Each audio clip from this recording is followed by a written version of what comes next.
Se você busca um resumo detalhado sobre a versão mais recente de um dos frameworks front-end mais robusto e famoso da atualidade, então esse vídeo é para você. Nele, eu vou te explicar de uma forma direta e com exemplos práticos sobre Standalone Components por padrão, hidratação incremental com Server-Side Rendering e juntos analisaremos as novidades da versão 19 do Angular, sem que você precise ler o artigo de lançamento oficial em inglês e sozinho. Mais do que isso, ao final desse vídeo você terá uma noção clara das novidades do Angular e como elas podem te ajudar como desenvolvedor em seu dia a dia. Seja muito bem-vindo ao Manual do Front. Meu nome é João, atualmente eu estou Senior Software Engineer Front-End em uma empresa dos Estados Unidos e o meu objetivo aqui nesse canal é fazer a sua carreira ser mais próspera do que a minha e em menos tempo. E no vídeo de hoje eu vou guiar você pelas novidades da versão mais recente do Angular, a versão 19. E até o final desse vídeo eu vou compartilhar exemplos práticos e explicações sobre as funcionalidades que, na minha opinião, são as mais interessantes desse lançamento. E se você gosta de estudar lendo ou com mais profundidade, eu já escrevi um artigo detalhado sobre essa nova versão do framework, onde você pode conferir os links oficiais e se aprofundar ainda mais. O objetivo desse artigo e do meu blog como um todo, que é manualdofront.com, é poder democratizar essa informação e esse conhecimento técnico, já que, por exemplo, todas as versões do Angular são lançadas e anunciadas através de um artigo oficial em inglês, e eu sei que nem todo mundo teve a oportunidade de aprender inglês ainda. Dessa forma, eu possibilito que mais desenvolvedores tenham acesso a esse conhecimento técnico e aprendam esse framework tão famoso. Mas calma, você não precisa sair correndo para ler agora. Primeiro, eu vou te explicar tudo aqui no vídeo de uma forma mais prática e detalhada e depois você pega o link aqui da descrição e vai lá ler os outros detalhes. E sem mais delongas, vamos fazer uma lista das principais ferramentas e novidades anunciadas pelo time da Google. Todos os componentes agora passarão a ser standalone por padrão, e também teremos a habilidade de identificar os imports que foram feitos nesses componentes e não estão sendo utilizados, o que até então não era possível. Poderemos adotar a estratégia de hidratação incremental no Server-Side Rendering, e também temos uma nova forma de configuração sobre o modo de renderização das rotas. Novos componentes foram adicionados, e o exemplo dele é o novo componente seletor de horas. Também temos novas primitivas, como o Linked Signal e o Resource. Além disso, temos a habilidade de declarar variáveis diretamente no nosso template, e elas serão consideradas como um escopo local. Por fim, as APIs Input, Output e ViewQuery do Signal são consideradas e foram promovidas para estáveis, o que quer dizer que elas podem ser utilizadas em produção sem medo. Obviamente existem muitas outras ferramentas e funcionalidades que foram anunciadas, mas elas são mais a termos de configuração ou uma nova melhoria de performance, por exemplo, mas essas são as que a gente vai abordar aqui nesse vídeo e vai passar alguns detalhes sobre cada uma delas. Infelizmente, se a gente fosse criar um exemplo prático para cada uma dessas funcionalidades que eu acabei de listar, esse vídeo ia ficar longo demais. É por isso que eu escolhi algumas delas para que a gente possa criar um projeto e eu possa mostrar no código para vocês como isso está funcionando. Além disso, eu acredito que essas serão as que trarão mais impacto ou benefícios para você no seu dia a dia. Então, a partir de agora, bora para o código ver algumas dessas novidades na prática.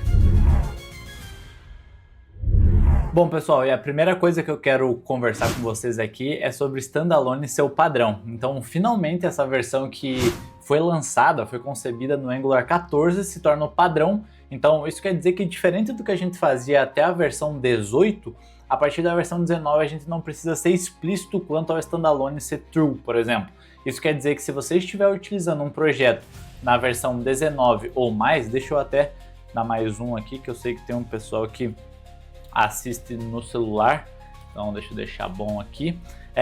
A partir da versão 19, se você estiver trabalhando com um projeto na versão 19 ou mais, a gente não precisa mais ser explícito sobre o Standalone. Basicamente a gente está invertendo a forma como a gente pensava, como a gente configurava os nossos componentes, e é isso que eu vou explicar para vocês agora. Então eu deixei dois projetos configurados aqui, um vocês podem ver que está na versão 18, então versão fora aqui, ó, 18, e eu até vou rodar, já deixei aqui um ng version para que eu possa mostrar para vocês. Um é o projeto 19 e o outro é o projeto 18. Eu vou rodar os dois e aí a gente vai fazer alguns exemplos para poder comparar. Então, deixa Deixa eu só pegar esse endereço aqui. Versão 19, versão 18. Vocês podem ver até que eu preciso salvar aqui o da versão 18, porque eu estava criando aqui o projeto para vocês. Então deixa eu só apagar aqui todo o App Component. Eu vou deixar a mesma coisa, só que em vez da versão 18 vai ser a versão 19. E aí aqui no App Component eu vou só incluir aqui. Então vocês podem ver, vamos começar explicando sobre o App Component. Deixa eu mostrar a estrutura do projeto aqui para vocês. Vocês vão ver que ele está muito simples. Então eu tenho um App Component aqui, que é onde eu estou importando basicamente um módulo que eu criei e um componente standalone. Então nesse módulo que eu chamei de Hello World, eu também tenho só um componente de texto. Qual que é a diferença? Vocês vão ver que por padrão ele já está com standalone false. Vocês podem ver, até vou rodar um git, comando do git aqui, só para dar um status e notar que, por exemplo, desde que eu rodei o projeto, não tem nenhuma modificação no text modular. Ele foi criado já dessa forma, utilizando o comando do ngCli, da linha de comando do Angular.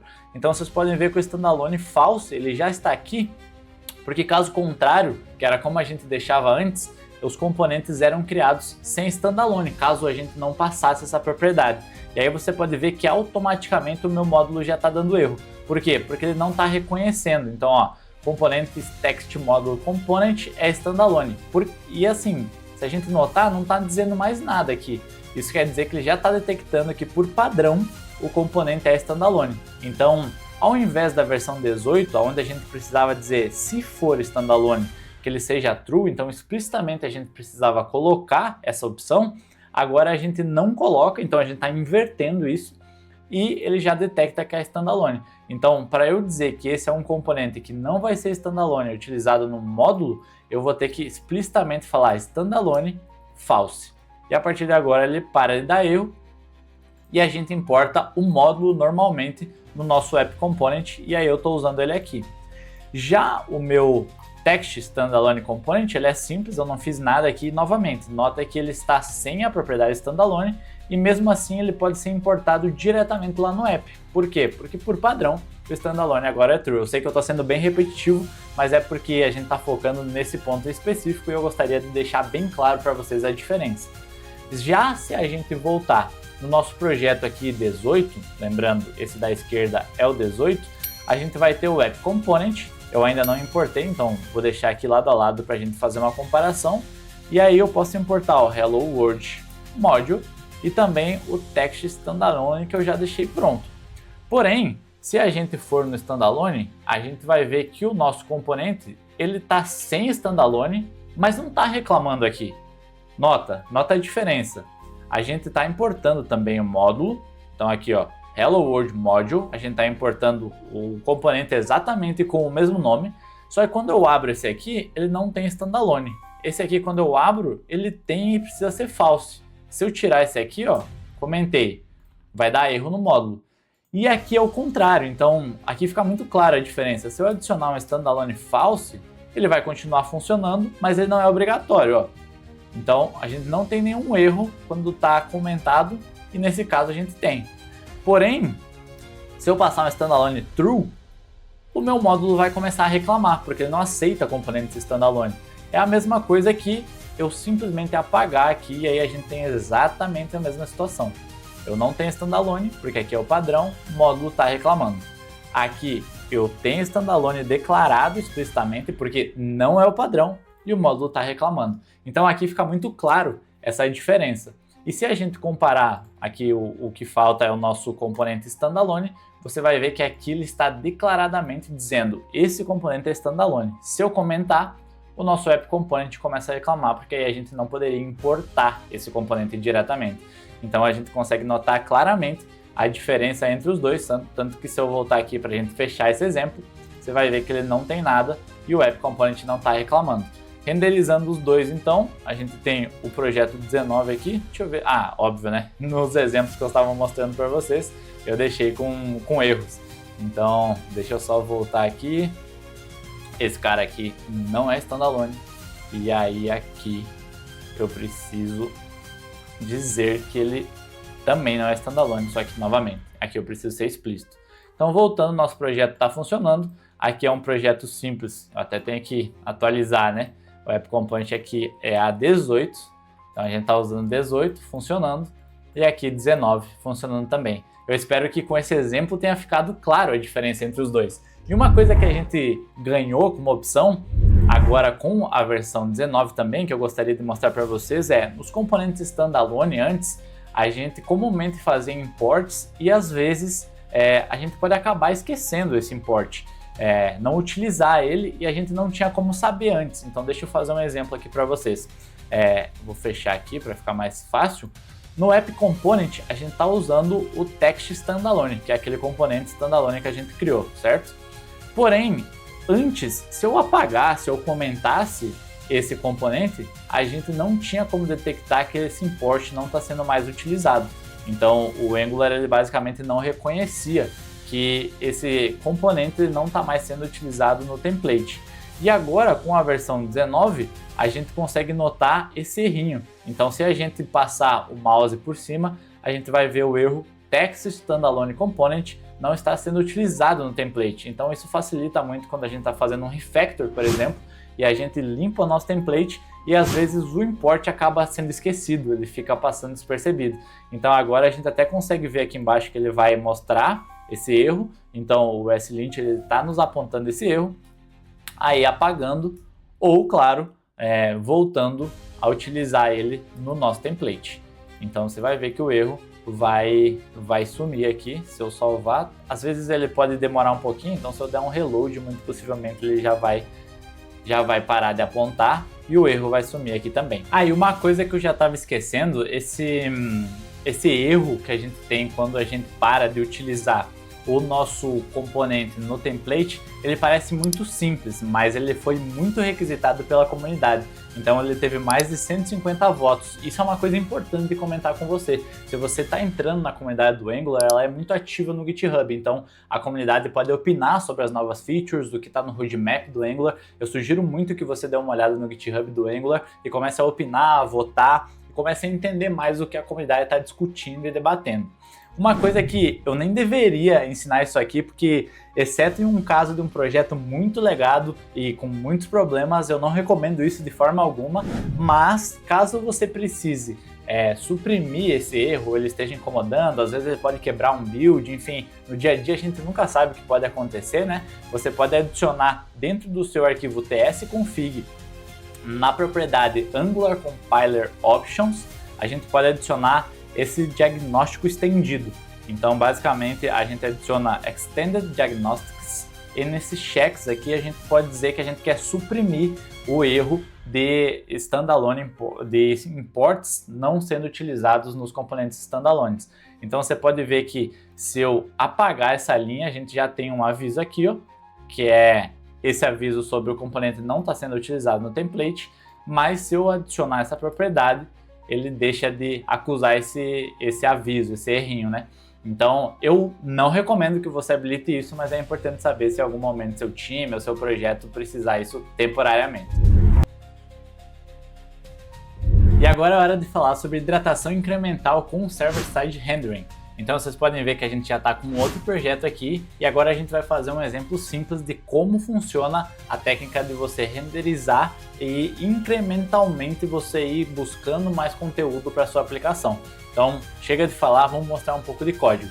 Lembrando que para que isso funcione, a gente precisa trocar por padrão. Esse arquivo vai vir assim quando a gente criar. Então ele vai estar com Provide Client Hydration com Event Replay. E a nossa ideia aqui é trocar por Incremental Hydration. Então lembrando, o seu app config ele tem que ter isso e a partir de agora a gente já pode utilizar o Server-Side Rendering. E aí eu deixei um exemplo muito simples para a gente que eu vou explicar agora. Então no meu App Component eu estou importando um componente círculo que eu criei, simples. E aí aqui eu deixei um botão chamado Carregar Círculo e eu deixei um defer. O defer ele é uma forma de você carregar com um delay, vamos dizer assim, com somente o que precisa na sua aplicação. Então nesse caso, eu vou mostrar para vocês como o nosso App Circle está, né, o nosso círculo, antes de eu mostrar a aplicação. Então aqui não tem nada demais. Vocês vão ver só que no NG On Init eu deixei um console log que aqui eu vou colocar foi carregado. Só para a gente poder visualizar isso além do nosso código fonte. E aqui nada mais é do que uma div com um texto dentro, onde eu fiz um border radius. Então, beleza, vamos renderizar esse círculo. Só deixa eu confirmar que o style tá beleza, já criei o estilo. Então aqui vocês podem ver que eu estou na aba Sources do Network e a gente está renderizando apenas o botão. Lembra, no nosso App Component a gente deixou que quando a gente tiver uma interação, e aqui é importante sempre revisar a documentação, tanto que eu até estou com o vídeo do lançamento oficial do Incremental Hydration do Angular aqui, a gente tem uma tabela onde a gente consegue escolher quando a gente quer hidratar o nosso componente. Então, algumas das opções são Viewport, então é quando ele estiver aparecendo na tela, por exemplo, às vezes a gente tem Scroll e quer economizar esse bundle até que o usuário acesse o nosso componente. Então a gente pode deixar Viewport porque, por exemplo, se o nosso, vamos dizer que esse trecho de código aqui ele tivesse com hidratação on Viewport. Então, enquanto eu estiver scrollando para baixo e ele não aparecer na minha tela, ele ainda não seria carregado. A partir do momento em que, opa, ele apareceu aqui, o nosso browser ia fazer essa requisição e o usuário então teria que pagar um pouco o custo de renderizar esse componente e todo o código seria carregado. Nesse caso, eu escolhi o Interaction, que é quando o usuário ele interage com um elemento específico, nesse caso é um botão. Então vocês podem ver que é quando o usuário interage através de um clique ou pressionando a tecla do teclado. Então vocês podem ver que aqui o nosso circle ele não foi carregado ainda, por exemplo, o arquivo de estilos. Então vocês vão notar que quando eu clicar, aqui no console também não tem nada, mas nota, eu até vou dar um zoom, o Angular já está avisando a gente que nenhum bloco com defer foi configurado para usar especificamente, mas ele tem um componente hidratado. Então vamos ver como isso funciona na prática. Aqui a gente ainda não tem o arquivo SAS, mas quando eu clicar em carregar círculo, vocês podem ver que ele foi carregado sob demanda e o nosso componente apareceu. Então nesse momento a gente pôde visualizar o console log. Então se por acaso eu tirar esse defer, a gente vai conseguir ver, obviamente, o nosso foi carregado imediatamente, mesmo sem eu clicar em carregar círculo. E aí o código também já foi exibido.